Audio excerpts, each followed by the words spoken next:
Hello friends, मैं मिथिलेश कुमार आपका स्वागत करता हूं। हम लोग स्टडी कर रहे हैं ट्रैक्शन सिस्टम। ट्रैक्शन सिस्टम में हम लोग देखेंगे कि रिमोट कंट्रोल आपका क्या होता है ट्रैक्शन के अंदर। ठीक है, तो देखिए सबसे पहले एक दो चीज़ों को अपन समझने का कोशिश करते हैं। जैसे अपन आजकल रिमोट कंट्रोल, जैसे हम लोग सिंपल सी बात कर ले, अगर टीवी है हमारे पास, आपके पास एसी है, तो सिंपल अपने पास एक रिमोट कंट्रोल होता है। ठीक है, हम लोग बैठे बैठे क्या करते हैं कि टीवी को ऑन कर लेते हैं, ऑफ कर लेते हैं, जो भी चैनल देखना होता है वो देख लेते हैं। सेम कंडीशन अगर आपके पास एसी लगा हुआ है तो रिमोट कंट्रोल की सहायता से उसको ऑन कर देते हैं, उसको ऑफ कर देते हैं। ठीक है, उसके टेम्परेचर को वेरी कराते हैं।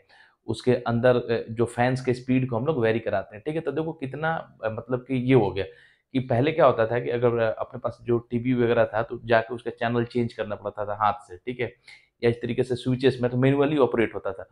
लेकिन रिमोट कंट्रोल होने की वजह से क्या होगा कि हम लोग बैठे बैठे क्या करता है कि सिस्टम को कंट्रोल कर सकते हैं, अपने हिसाब से वो कर सकते हैं। ठीक है, मतलब हम लोग दूर बैठे हुए हैं, फिर भी सिस्टम को अपन क्या कर रहे हैं, ऑपरेट करा रहे हैं, और बहुत सही तरीके से अपन क्या कर रहे हैं, उसको ऑपरेट करा रहे हैं। ठीक है, तो उसी तरीके से आपका रिमोट कंट्रोल होता है ट्रैकिंग सिस्टम के अंदर। ठीक है, अगर अपन बात करें तो पूरे ओवरऑल इंडिया, अपन इंडिया की सिर्फ बात कर ले, ओवर वर्ल्ड की बात छोड़ो, तो पूरे इंडिया में रेलवे का नेटवर्क का जाल फैला हुआ है। ठीक है, कि हर एक जगह जाल फैला हुआ है, और उनको कंट्रोल करना बहुत मतलब कि कितना मुश्किल का काम है। ठीक है, तो देन उसको हम लोग क्या करते हैं कि ऐसा तो है नहीं कि हर एक जगह एक-एक, दो-दो, एक-एक आदमी को बैठा दिया जाए। ठीक है, तो कहाँ-कहाँ कितना आदमी बैठाओगे कि ट्रैक पे जाके आप बैठ जाओ, ये मुश्किल है। तब हम लोग यूज़ करते हैं कि रिमोट कंट्रोल। ठीक है, रिमोट कंट्रोल को दोबारा हम जो जितना भी रेलवे का नेटवर्क है उसको डिवीज़न वाइज़ बाँट के अलग-अलग रिमोट सेंटर बनाते हैं, और हम लोग क्या करते हैं उसको कंट्रोल करने का कोशिश करते हैं। ठीक है, उसका सिग्नलिंग सिस्टम हो, ठीक है, उसका पावर सप्लाई सिस्टम हो। ठीक है, तो ये सारा का सारा चीज़ हम लोग रिमोट कंट्रोल से मतलब क्या करते हैं, मैनेज करते हैं, और अपने को वहाँ बैठे-बैठे ये पता चल जाता है कि किस तरीके का अभी ट्रैफ़िक है, कौन-सी ट्रेन आ रही है, कौन-सी जा रही है। क्लियर? और किस तरीके का अगर कहीं फ़ॉल्ट होता है तो वो भी अपन बता सकते हैं कि यहाँ पे फ़ॉल्ट हुआ है। ठीक है, तो देन हमारे पास उसका उपाय क्या है। ठीक है, जैसे आप रेलवे स्टेशन पे जाते हो और आप पूछते हो, आजकल वो लगा हुआ रहता है कि हमको अगर यहाँ जाना है तो तुरंत वो बताता है कि ये ट्रेन इतने टाइम पे इतने नंबर प्लेटफ़ॉर्म पे आते हैं, तो उनको एग्ज़ैक्ट जानकारी होती है। ठीक है, कि कौन-सी ट्रेन अभी ट्रेन कहाँ है। ठीक है, अभी ट्रेन कहाँ है और कितने देर बाद किस नंबर प्लेटफ़ॉर्म पे जाएगी। तो ये सारा का सारा संभव कैसे है? रिमोट कंट्रोल से संभव है। ठीक है, तो वहाँ बैठे-बैठे अगर ट्रेन कहीं रुकी हुई है तो तो जो उसको कंट्रोल कर रहे हैं, जो ट्रैफ़िक को कंट्रोल कर रहे हैं। ठीक है, तो वो बता देते हैं कि ट्रेन मेरी यहाँ पे रुकी हुई है, किस रीजन से रुकी हुई है, अगर किसी तरीके का फ़ॉल्ट है, तो वो भी बता देते हैं, कितना डिले होगा, वो अपने को सारी जानकारी अवेलेबल कराते हैं रिमोट कंट्रोल के द्वारा। ठीक है, इसके बाद रिमोट कंट्रोल के द्वारा हम लोग क्या करते हैं, सिग्नलिंग सिस्टम, सुपरवाइज़र सिस्टम का एक पार्ट है, सिग्नल्स वगैरह को करते हैं, मेंटेन करते हैं। इसके अलावा हम लोग क्या करते हैं कि जो कंटिन्यूटी है, उसको भी अपन मेंटेन करते हैं। क्लियर? कि अगर कंटिन्यूटी ब्रेक हो जाए तो जो ट्रेन जहाँ पे है वहीं पे आपकी क्या हो जाएगी, स्थिर हो जाएगी। अगर कहीं फ़ॉल्ट होता है, ठीक है, तो इस तरीके से जो रिमोट कंट्रोल सिस्टम होता है वो अपने को बताता है किस जगह पे फ़ॉल्ट हुआ है, वहाँ से ट्रेन के रूट को डाइवर्ट किया जाए, और उतने टाइम पे अब क्या हो, रूट रिपेयर होता है, देन आपस क्या होता है कि फिर से वो रूट चालू हो जाता है। तो it is the part of controlling system. ठीक है, हम लोग दूर बैठे-बैठे, कहीं एक केबिन होता है, वहाँ बैठे-बैठे हम लोग पूरे सिस्टम को देख भी सकते हैं। हम लोग पूरे सिस्टम को देख सकते हैं, ऑब्ज़र्व। सिंपल सी मेरी बात सुनिए कि अगर जैसे हमारे यहाँ जो टीवी ब्रॉडकास्ट हो रहा है, ठीक है? तो देखिए अलग-अलग चैनल्स हैं, कहीं न कहीं से क्योंकि क्या होता है कि अगर आजकल आईपीएल चल रहा है, तो अगर जिस चैनल पे आ रहा है, उसी चैनल पे और दूसरे चैनल पे नहीं हो, मतलब कहीं न कहीं से उसको कंट्रोल किया जा रहा है। ठीक है, कहीं न कहीं उसको कंट्रोल किया जाता है, मतलब वो दूर बैठा हुआ है, फिर भी हमारे टीवी को ऑपरेट कर रहा है, कि इसी चैनल पे आएगा। अगर आपने उस चैनल का रिचार्ज है आपके पास तो वो चलेगा, अदरवाइज़ नहीं चलेगा। अगर आपके पास रिचार्ज नहीं है तो रिचार्ज कीजिए, ऑटोमेटिक वो एक्टिवेट हो जाएगा। मतलब ये देखिए, ये रिमोट कंट्रोल है। ठीक है, वहाँ बैठे-बैठे हम लोग सारी चीज़ों को देख सकते हैं, वो ये कर सकते हैं। ठीक है, तो यहाँ भी केबिन्स के अंदर एक बैठे-बैठे हम लोग क्या कर सकते हैं, देख सकते हैं कि ट्रैक पे कितनी सारी ट्रेन आपकी रन कर रही है और कहाँ-कहाँ पे है। ठीक है, किस स्टेशन पे ट्रेन खड़ी है। ठीक है, और अगर किसी भी तरीके का मेंटेनेंस का काम चल रहा है तो कहाँ चल रहा है, कि उस तरीके से अपने को रूट को डाइवर्ट किया जाए। ठीक है, तो सिंपल सा देखिए, ये है आपका रिमोट कंट्रोल सिस्टम इंटरैक्शन। ठीक है, तो ये देखिए ये होता है कि ये इसको बोलते हैं ना रिमोट कंट्रोल सिस्टम। ठीक है, जिसको अपन शॉर्ट में लिख सकते हैं आरसीसी। ठीक है, और इसका जो हेड होता है ना, इसका जो हेड होता है उसको हम लोग बोलते हैं टीएफसी।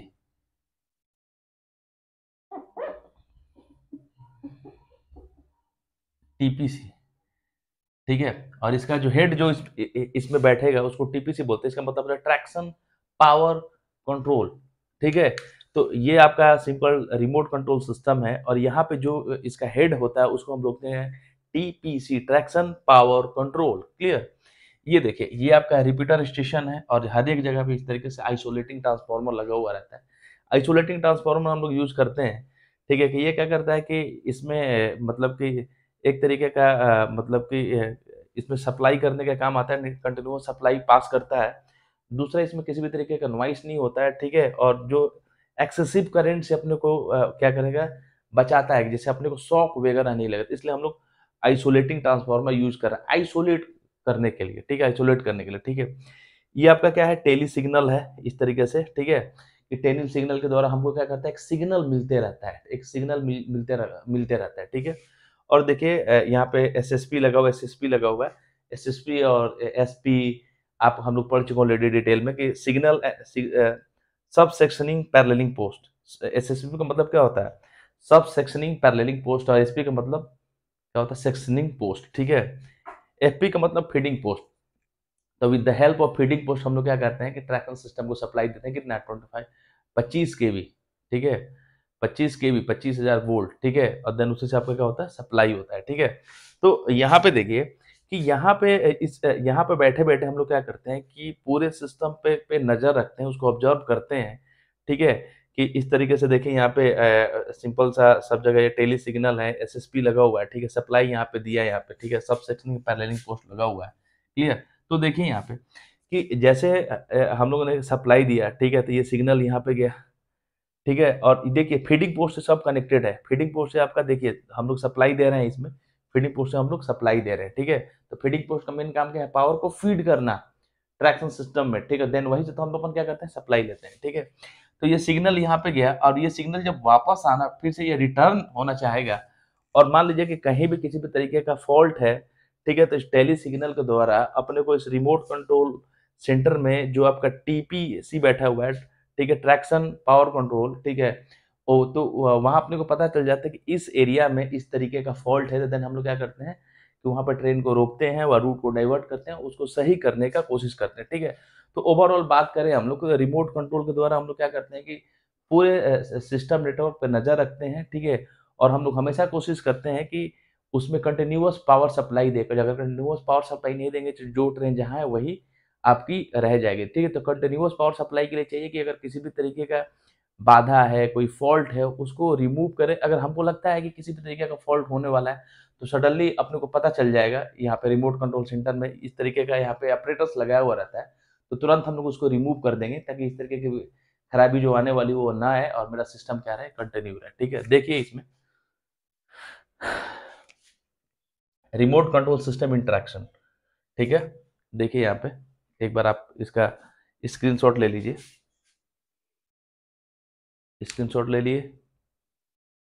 चलिए देखिए, तो इसका मेन काम क्या है, to maintain continuity of supply is a prime importance, ठीक है। तो रिमोट कंट्रोल का मेन जो प्राइम इंपॉर्टेंस है वो पावर सप्लाई की कंटिन्यूटी को मेंटेन रखना। अगर ये कंटिन्यूटी मेंटेन नहीं रहेगा तो क्या होगा कि जो ट्रेन जहाँ पे है वहीं पर रुक जाएगी, क्योंकि सप्लाई अपन ले रहे हैं, सप्लाई अगर इंटरप्ट हो जाए तो देन हम लोग सप्लाई देंगे कैसे ट्रेन को। जब ट्रेन को सप्लाई नहीं देंगे तो ट्रेन जहाँ की कहाँ है वहीं रुक जाएगी, ट्रैफिक सिस्टम अस्त व्यस्त हो जाएगा, ठीक है।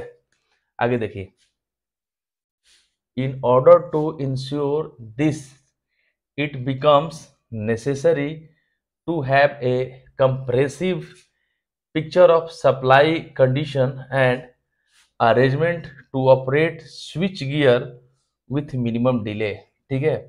तो इसके लिए हम लोग क्या करते हैं कि प्रॉपर तरीके का अरेंजमेंट करते हैं स्विच गियर वगैरह का, ताकि मिनिमम से मिनिमम डिले हो और उस मिनिमम से मिनिमम डिले में जो मेरा फॉल्ट है या होने वाला है उसको मिनिमम टाइम में हम लोग क्या कर दे, क्लियर कर दे। और अपनी जो कंटिन्यूटी है उसको अपन क्या करें, बरकरार रखें। मतलब अब जो अपनी पावर सप्लाई है, ठीक है, उसको बहुत कम टाइम में अगर कोई इस तरीके का फॉल्ट होता है तो स्विच गियर हम लोग लगाते हैं। स्विच गियर का मेन काम क्या है कि जो अपना सिस्टम है उसको सुरक्षा प्रदान करना, इलेक्ट्रिकल इक्विपमेंट जो भी लगा हुआ है, ठीक है। तो वो भी बहुत मिनिमम टाइम में ऑपरेट होना चाहिए। जब मिनिमम टाइम में ऑपरेट होगा उससे क्या होगा कि अपना जो जो भी इस तरीके का फॉल्ट वगैरह है वो जल्दी क्या हो जाएगा, रिमूव हो जाएगा, ठीक है। So that continuity of supply can be maintain. ठीक है, तो इस तरीके का अगर हम लोग स्विच गियर वगैरह यूज करेंगे तो हम लोग क्या करेंगे कि जो अपना पावर सप्लाई की कंटिन्यूटी को उसको हम लोग क्या कर सकते हैं, मेंटेन कर सकते हैं। Clear. Incharge of remote control centre, इसका जो इंचार्ज होता है रिमोट कंट्रोल सेंटर का, known as traction power controller. अभी मैंने बोला कि इसका जो इंचार्ज जो यहाँ पे बैठा है उसको हम लोग बोलते हैं टीपीसी, ट्रैक्शन पावर कंट्रोलर। ठीक है, traction power controller looks after it all 24 hours and directly responsible for carrying out all the switching operation on the electric supply system। ठीक है, तो इस रिमोट कंट्रोल में जो इसका इंचार्ज बैठता है उसको बोलते हैं टीपीसी, ट्रैक्शन पावर कंट्रोलर। वो 24 आवर पूरे सिस्टम पर नजर रखे रहता है और रिस्पॉन्सिबल होता है इसका। अगर कोई भी चीज में मतलब कोई खराब हो रहा है, कंटिन्यूटी ब्रेक हो रही है, तो वो इसके लिए रिस्पॉन्सिबल होता है। उसका मेन काम क्या है, 24 आवर उस पूरे नेटवर्क पे क्या करना, नजर रखना। ठीक है, तो वही चीज लिख दिया गया है कि known as traction power controller looks after it all 24 hour directly responsible for carry out all the switching operation। 24 जो भी स्विचिंग ऑपरेशन हो रहा है उस पर वो नजर रखेगा और उसके लिए वो जिम्मेवार होगा। ठीक है, on the electric power supply. Clear. Each RCC, RCC का मतलब remote control centre, is connected to grid. देखिए हर एक जो आपका ये रिमोट कंट्रोल सेंटर है या सिस्टम है, ठीक है, रिमोट कंट्रोल सेंटर। ठीक है, अब देखिए जो रिमोट कंट्रोल सेंटर वो किस किस से कनेक्टेड है, आपका ग्रिड से कनेक्टेड है, ग्रिड सब स्टेशन से कनेक्टेड है, फीडिंग पोस्ट से कनेक्टेड है, सेक्शनिंग पोस्ट जिसको एसपी बोलते हैं उससे कनेक्टेड है, एसएसपी जिसको बोलते हैं सब सेक्शनिंग पैरेललिंग पोस्ट। ठीक है, स्टेशन मास्टर ऑफिस से कनेक्टेड है, इंपॉर्टेंट सिग्नलिंग केबिन से कनेक्टेड है, divisional office and traffic controller office से ये क्या होता है, ये कनेक्टेड होता है और इसके पास पूरा का पूरा डेटा होता है पूरे नेटवर्क का। ठीक है, और ये सब चीजों से कनेक्टेड होता है, जहाँ से अपन सप्लाई दे रहे हैं, जो सिग्नल को ऑपरेट कर रहे हैं। ठीक है, तो यहाँ पे इसके पास सारा डेटा है, सबसे कनेक्टेड होता है और सबसे कनेक्टेड इसलिए रहता है ताकि इसके पास प्रॉपर जानकारी हो और ये बैठे बैठे यहाँ पे ऑल स्विचिंग ऑपरेशन को ऑपरेट कर सकता है, उसको देख सकता है और जो अपनी पावर सप्लाई की कंटिन्यूटी है उसको मेंटेन कर सकता है। ठीक है, आगे इसमें देखते हैं कुछ और पॉइंट है। आगे देखिए, स्क्रीनशॉट ले लीजिए इसका। चलिए ले लीजिए, देखिए आगे का पॉइंट क्या है, एग्जाम में लिखना है the entire electric supply system, the entire electric supply system. ठीक है, वो पूरा का पूरा कंट्रोल होता है। ठीक है, कंट्रोल नहीं हो तो हर एक जगह फॉल्ट आ जाएगा और सिस्टम का इंटरप्ट हो जाएगा। Clear. The entire electric supply system remains हमेशा under the control of TPC. ठीक है, मतलब ट्रैक्शन पावर कंट्रोलर, जो इंटायर इलेक्ट्रिक सिस्टम है वो किसके कंट्रोल में रहता है, ठीक है, टीपीसी, जो कि कहाँ बैठता है, यहाँ पर रिमोट कंट्रोल सेंटर में बैठता है और वो कंट्रोलर होता है, ट्रैक्शन पावर कंट्रोलर बोलते हैं। Who is fully equipped with the facility for instantaneous control of any switching operation. ठीक है, और जो ट्रैक्शन पावर कंट्रोलर होता है वो सारी फैसिलिटी से लैस होता है। किसी भी तरीके के स्विचिंग ऑपरेशन के लिए अगर किसी भी तरीके का ऑपरेशन करना हो तो उसके पास फुली इक्विपमेंट है, मशीन्स है, ऑपरेटर्स है, वो कोई भी स्विचिंग ऑपरेशन बहुत फास्ट बहुत कम टाइम में क्या कर सकता है, वो उसको परफॉर्म कर सकता है, उसको अंजाम दे सकता है। ठीक है, उस लिख दिया under the control of TPC who is fully equipped with the facility for instantaneous control of any switching operation for quick isolation। Quick isolation मतलब अलग करना है, अगर कहीं फॉल्ट होगा तो उसको क्विक अपने को क्या करना, अलग करना है, नहीं तो क्या होगा कि बाकी वाला आगे वाला पार्ट भी क्या हो जाएगा, डैमेज हो जाएगा। Quick isolation of the faulty section and restoring of power supply to the adjoining healthy section. ठीक है, तो ये क्या करेगा कि फॉल्टी सेक्शन को आइसोलेट करेगा ठीक है, और पावर सप्लाई को रीस्टोर करेगा, कहाँ पे, हेल्दी सेक्शन से उसको क्या करेगा, ज्वाइन करके अपनी को क्या करेगा, कंटिन्यूटी को क्या करेगा, मेंटेन करेगा, और फॉल्टी सेक्शन उतने टाइम में क्या करेगा, मेंटेनेंस हो जाएगा। Clear. And also for the isolation of section for maintenance work. ठीक है, और जहां भी फॉल्ट हुआ है उसको आइसोलेट करके वहां पर मेंटेनेंस का वर्क चलेगा। एनीवेयर इन द सिस्टम, ठीक है, कहीं भी पूरे सिस्टम में कहीं भी, दैट में extended up to 25 kilometre in every direction of the centre. ठीक है, कि देखिए कि मतलब ये रिमोट सेंटर है ना, यहाँ से 250 किलोमीटर के एरिया में ये क्या करेगा, हर एक 200 ठीक है, कि 250 किलोमीटर के किसी भी डायरेक्शन में ये पूरे सप्लाई सिस्टम को क्या करेगा, कंट्रोल करेगा, स्विचिंग ऑपरेशन को परफॉर्म करेगा। ठीक है, और अपनी कंटिन्यूटी को मेंटेन रखने का कोशिश करेगा। तो देखिए इसका दायरा कितना बड़ा है, extended up to 25 kilometre in every direct. इस सेंटर के 250 किलोमीटर के दायरे में ये जो अपना नेटवर्क है उसको ये क्या करेगा, ये ऑपरेट करेगा। ठीक है, इसका एडवांटेज देख लेते हैं, एडवांटेज ऑफ रिमोट कंट्रोल। आगे देखिए, advantages of remote control system, remote control. ठीक है, advantages of remote control exam में आपको पूछ सकता है, तो अगर पूछता है तो ये एडवांटेजेस है, उसको आपको लिखना पड़ेगा। ठीक है, देखें यहाँ advantages of remote control system. ठीक है, as sub station and control post are unattended. ठीक है, ड्यू टू रिमोट कंट्रोल। ठीक है, कि जो आपका सब स्टेशन है and control post are unattended. ठीक है, यहाँ पे कोई भी अटेंडेंट नहीं होगा, क्यों, ड्यू टू रिमोट कंट्रोल, क्योंकि कोई ना कोई उसको बाहर से ही दूर से ही क्या कर रहा है, कंट्रोल कर रहा है। तो इससे क्या होगा, there is considerable saving due to less man power. ठीक है, अब देखें यहाँ पे, यहाँ से हम लोगों ने क्या किया कि अपने को कंट्रोल करने के लिए पहले आदमी लगा रखा था हर एक जगह पर, अब उसको हम लोगों ने क्या किया, रिमूव कर दिया। अब ये सारा का सारा कहाँ से हो रहा है, कंट्रोल इस रिमोट हो रहा है। ठीक है, तो अपन क्या करेंगे, मैन पावर का सेविंग कर लेंगे, there is considerable saving due to less man power. ठीक है, तो अपने लेस मैन पावर होगा तो हमारा जो कॉस्ट है ना, पैसा वाला पार्ट, वो डिक्रीज हो जाएगा। क्लियर, आगे देखिए, सेंट्रल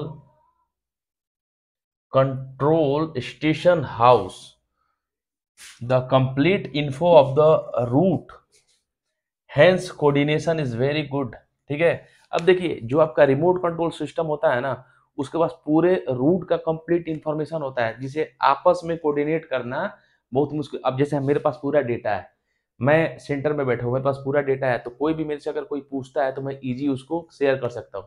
ठीक है, जैसे मान लीजिए आपके अगर हम लोग एयरटेल मोबाइल यूज कर रहे हैं, ठीक है, और उसको एक जगह उन्होंने क्या, उसका कस्टमर केयर बैठा रखा है, उस कस्टमर केयर के पास उस सबका डेटा है। आप कोई भी क्वेश्चन उससे पूछो, कोई भी आदमी पूछो, वो सड़ आपको जवाब देता है। वो जवाब इसलिए दे पाता है क्योंकि उसके पास पूरा डेटा है। ठीक है, तो आप वो आपस में कोऑर्डिनेट करना बहुत आसान हो जाता है। उसी तरीके से जो आपका कंट्रोल स्टेशन के पास पूरे रूट का डेटा होता है, उसको आपस में कोऑर्डिनेट करना बहुत ज़्यादा आसान हो जाता है। ठीक है, कैसे उसको कोऑर्डिनेट करें, कैसे सिस्टम को अपन मैनेज करें। Clear, as oral instruction are very less. ठीक है, ओरल इंस्ट्रक्शन जैसे मुंह से बोलना है, ये कर लेना, वो कर लेना, इसमें ऐसे ओरल इंस्ट्रक्शन में क्या होता है, एरर आ सकता है, हमने बोला कुछ, सुना कुछ, किया कुछ। ठीक है, तो इस तरीके से हम जो ओरल इंस्ट्रक्शन है उस लेस होता है। Human error based problem are minimize. तो इस तरीके का रिमोट कंट्रोल में ह्यूमन एरर बेस्ड जो एरर है तो उसको मिनिमाइज कर देती है, कि सारा का सारा काम कौन कर रहा है, स्विचिंग ऑपरेशन के द्वारा हो रहा है, स्विचिंग ऑपरेटर्स यूज हो रहा है। ठीक है, मतलब पूरा का पूरा इलेक्ट्रिकल ऑपरेटर्स लगा हुआ है। ठीक है, जो कि सिंपल कमांड को समझता है, वो भाषा उषा को नहीं समझता है। Clear, otherwise oral instruction given over phone में लीड टू, मान लीजिए कि कहीं भी कुछ फॉल्ट हुआ और फोन से उसको सूचना दिएगा कि इसको ये करना है। ठीक है, वही बात हुआ कि मैंने बोला कुछ और, उसने सुना कुछ और, किया कुछ और।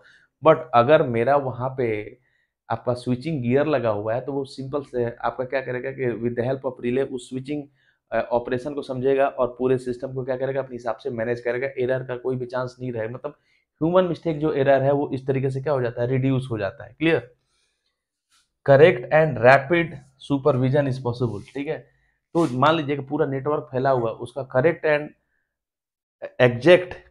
रैपिड मतलब फास्ट सुपरविजन पॉसिबल है। ठीक है, ऐसे हम लोग नहीं कर सकते, कहाँ हम लोग दौड़ेंगे। ठीक है, एक जगह बैठे बैठे। ठीक है, सैटेलाइट सैटेलाइट कैसे होता है, पूरे एरिया का सुपरविजन करके अपने को बता देता है किस एरिया पे क्या है और क्या नहीं है। ये हम लोगों के द्वारा संभव नहीं है, मतलब करेक्ट भी है, रैपिड भी है। तो उसी तरीके से रिमोट कंट्रोल के द्वारा पूरे नेटवर्क का करेक्ट एंड रैपिड सुपरविजन हो जाता है, किस तरीके का है, कहीं पे पूरा सिस्टम सही है नहीं है, किस तरीके का है, कहाँ पे कुछ गड़बड़ी है तो मेंटेनेंस का काम कहाँ पे करना है, किस रूट को डाइवर्ट करना है। ठीक है, तो ये पूरा रिमोट कंट्रोल के द्वारा आपका करेक्ट एंड रैपिड सुपरविजन क्या है, संभव है। आगे, switching operation are carried out safely. जो स्विचिंग ऑपरेशन होता है, मैं कहीं फॉल्ट हो गया तो स्विचिंग ऑपरेशन होता है उसको अलग करना, ठीक है, अलग करके उस सिस्टम को, फॉल्टी चीज़ को अलग करना है, मेंटेनेंस के लिए करना है, ठीक है। तो स्विचिंग ऑपरेशन कैरिड आउट जो होता है बहुत सेफली हम लोग उसको क्या करते हैं, परफॉर्म करते हैं, कैरी करते हैं, क्विक, जल्दी, ठीक है, एंड इकोनॉमिकली, ठीक है, और मतलब इकोनॉमिकली का मतलब पैसा भी कम लगता है, ठीक है, मतलब सेफली भी करते हैं, क्विक भी करते हैं कि जैसे ही कहीं कुछ सिस्टम मेरा फेल होता है तो तुरंत हम लोग उसको सही करते हैं, ऑपरेशन में लेके आते हैं, और हमारे लिए क्या होता है, इकोनॉमिकल भी होता है, मेंटेनेंस कॉस्ट इज लो, और सबसे लास्ट का पॉइंट है कि जो ओवरऑल जो मेंटेनेंस का जो कॉस्ट होता है बहुत ही ज़्यादा लो होता है, ठीक है। तो इस तरीके से यहाँ पे रिमोट कंट्रोल आपका जो सेंटर है एंड रिमोट कंट्रोल का एडवांटेज है वो यहाँ पे फिनिश होता है, ठीक है। एग्जाम्स में आता है तो आप इसी तरीके से इसको क्या करोगे, डायग्राम बनाओगे और इसको इस तरीके से लिखोगे, अच्छा नंबर आएगा। Thank you.